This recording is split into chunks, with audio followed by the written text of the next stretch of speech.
So my company is called Entelechy. Entelechy is a Greek word. It comes from Aristotle. In the philosophical, it was formed to function. In the world in which I play, it's that which resides in each one of us. It is the genius and the potential that resides in each one of us that we're actually here to bring into the world.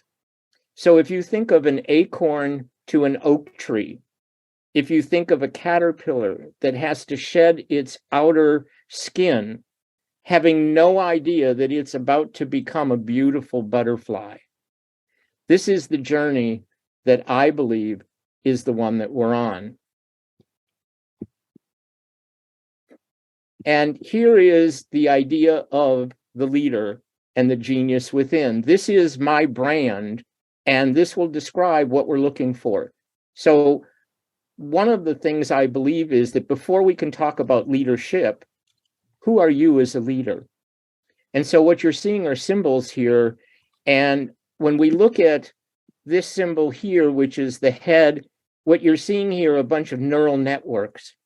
This is the neural plasticity of the brain. And we're going to get into some of the brain and how it works and how it informs who we are, how we see the world, what we can expect from others in the world, and how that informs who we become as a leader.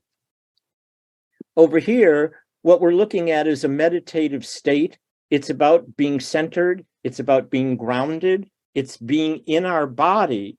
But the biggest thing sitting there is being in the unknown. So as a leader, how comfortable am I? How comfortable are you in actually sitting in the unknown to peel the unconscious and the onion to discover the deeper layers? The compass at the bottom, this is social emotional intelligence. So the up little thing here is, if I were talking to you like this, you might want to say, could you upregulate a little bit because it's really boring. By the same token, we may have people that are talking like this and they're so off the wall, and we know that, and we want to get them grounded and we want them to down regulate. On the left are, how do you take emotion in? And on the right, how do you give out those emotions that you take in? Yeah. So, and then why is there a circle and what's the background? The background is the infinite of the universe. That actually, if we get beyond our operating system, there are enormous possibilities for the life that we can have. And how do we know that? Because not everybody has the same life we do. There are people who seem to have a bigger life. There are people who seem to be more adventurous. There are people who seem to be more willing to take risk. The circle is the energy. This is where we're going to get into the idea of hierarchy versus circular energy. It's in this circle that the masculine and feminine and the yin and yang in ourselves, in our spouse, our families, and our organizations exist. And when one is too powerful to the other, we end up not being grounded and centered. At the bottom here, this is about grounding. And at the top, this is about thinking different. This is about going to places we ordinarily wouldn't go. And ultimately, where we land is who we are, is our North Star. To what do we value? What are our principles? What are we a stand for? Where are our red lines? So I think it's a beautiful brand and analogy. I've got the butterfly here because transformation, like weaponization, like all the words that are out there, are so overused. So I'm going to talk today about some of my heroes, about this way of transformation that we'll get to. So here's my thesis. My thesis is that leadership, short of the Bible, is the most written about, least understood topic in business today. And when we contextualize leadership in business, we leave out who are we as a leader in our lives, right? And so before we get to leadership, we need to know who we are as a leader. That's what I think the game is all about. It is really the hero's journey for all of us. And we sit, I think, in what I call the city of enculturation. And the city of enculturation is, where are you today? Why do you procrastinate? Why do you eat your emotions? Why do you smoke cigarettes? Why do you think alcohol will reduce the outcome of pain? All of the different things that we are enclosed in the box that we find ourselves in, this is the city of enculturation. And so we all get the call. Some of us will refuse it. Some of us will put a toe in the water. And some of us will actually want to take the journey. So who are you in the present moment? How willing are you to risk who you think you are to become the next best version of yourselves? So I chose a house, and in that house, there's a little boy who lives there. There might be a little girl who lives there. Both of them might live there. Without thinking real hard, can you put in the chat the first three words that come to mind for you of the boy or the girl or both of them in that house? Just looking at the house, what are the three words that would describe the children who live there? Linda, I'm not seeing the chat. Oh, wait a minute. Maybe I am. Hold on. Twins, affluent. Yeah.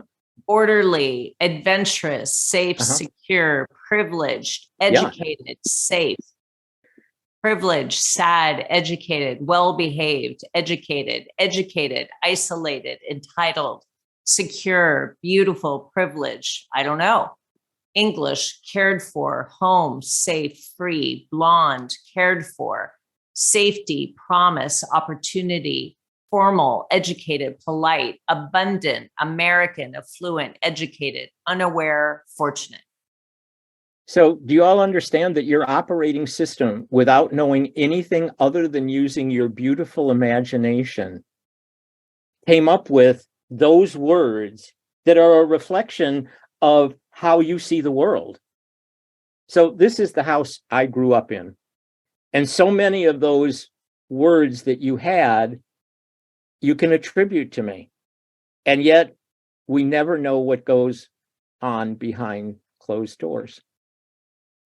And so it's in these homes of all of us that we end up with enculturation, and we end up with what I call downloads. So an operating system, let's move to the next little guy here. All right. So in terms of, for me, being a leader, these are the 6 areas of values that I have.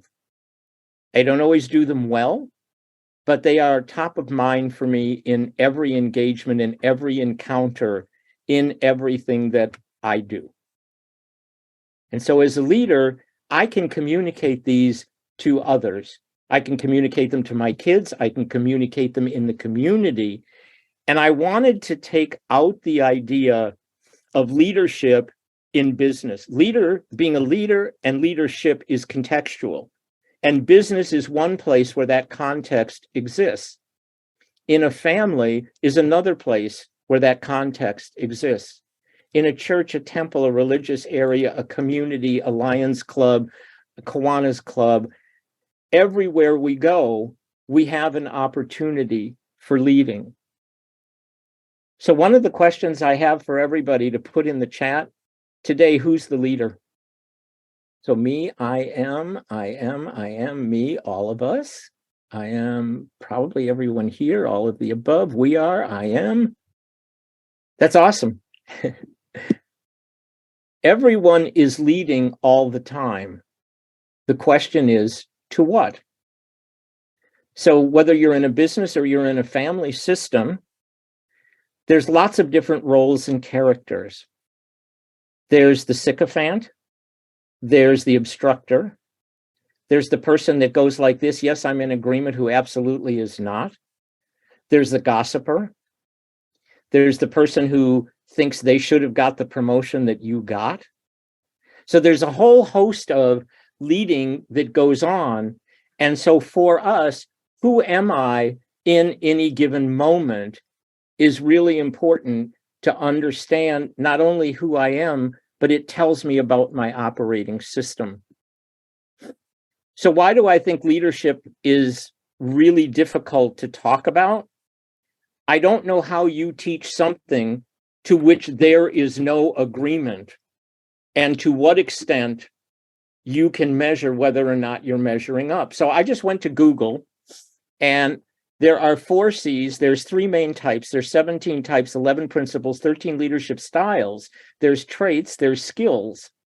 If you can remember all of that 6 weeks out without having applied this to yourself, then you would be a genius, because 80% of what we learn without applying to ourselves is forgotten. Why is leadership so difficult?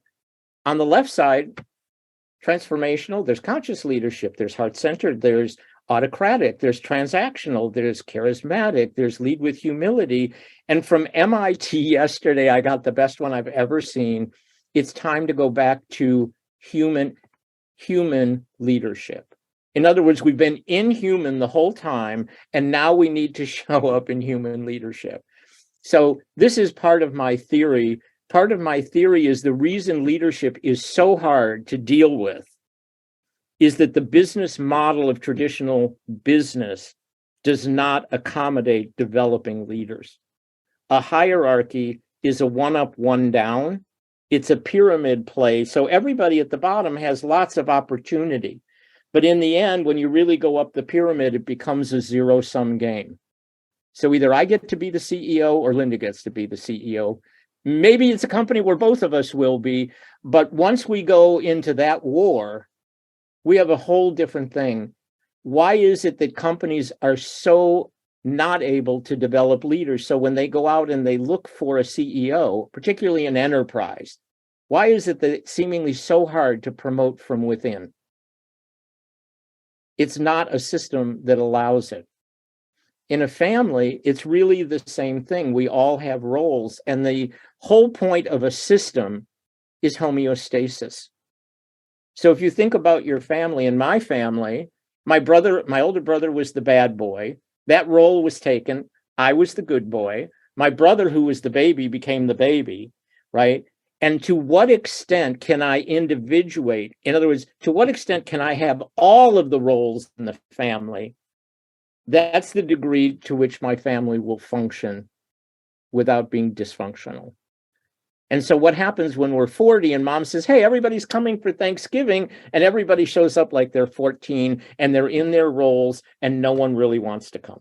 Okay, there are some families where people do want to come. Yeah. So all of this really is this internal understanding. So I love this quote from Oscar Wilde. Most people are other people. Their thoughts are someone else's opinions. They live in mimicry, and their passions a quotation. This is the download of the operating system. So, give you an example. There's a young boy, he lives in a house. Dad comes home on Fridays. He's been at the bar. He's a little bit out of control. There's a lot of yelling that goes on. Sometimes there's physicality. Sometimes there's a lot of noise. It sounds like things are being thrown. Mom takes the little boy aside and says, on Friday at 5:00, I want you to go in your room, and I don't want you to come out until Saturday morning. That's a download. So what happens to that little boy? That little boy understands empirically that the world isn't safe. It's best if I'm invisible and not seen. I certainly don't want to have a voice or bring up anything like that. And so I end up hiding. As a child, that is genius strategy. So another one of my heroes is Jack Mezirow. And Jack Mezirow is one of the forerunners of transformational learning. Childhood is formation, adulthood is transformation.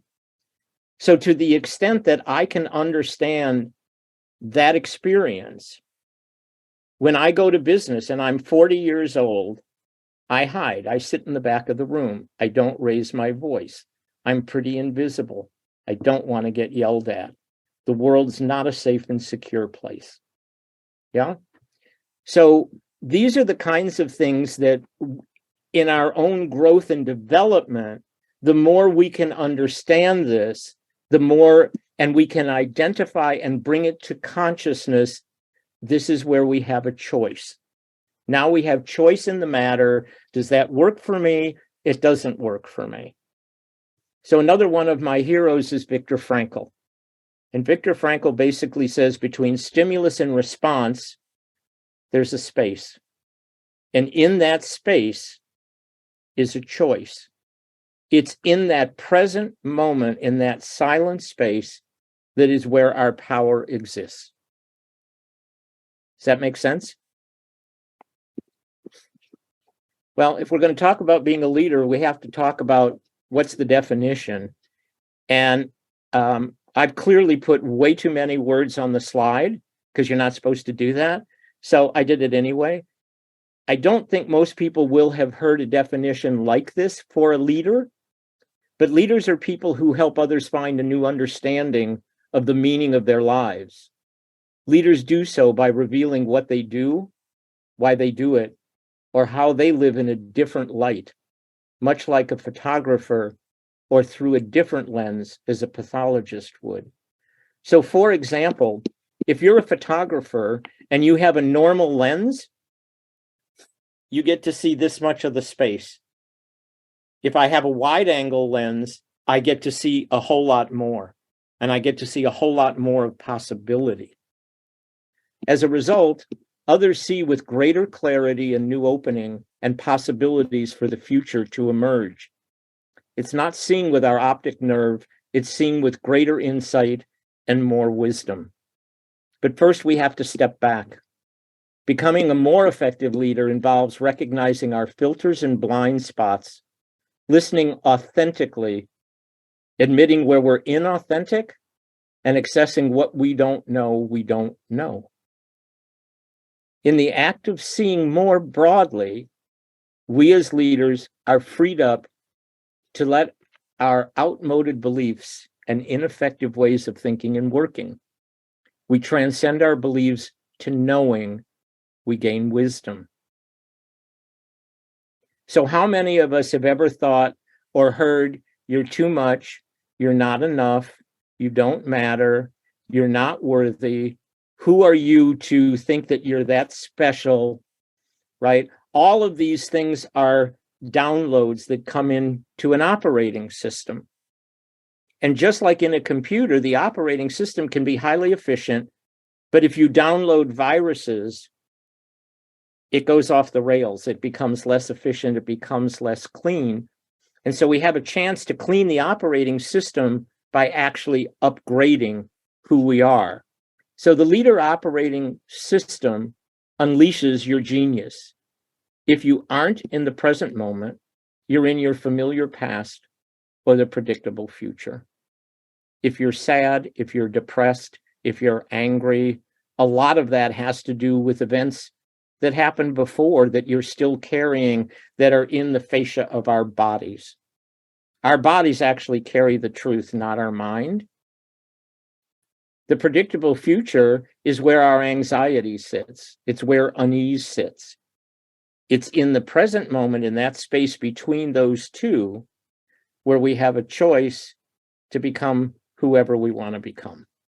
So what's an operating? Whoops, I'm going to go by that one.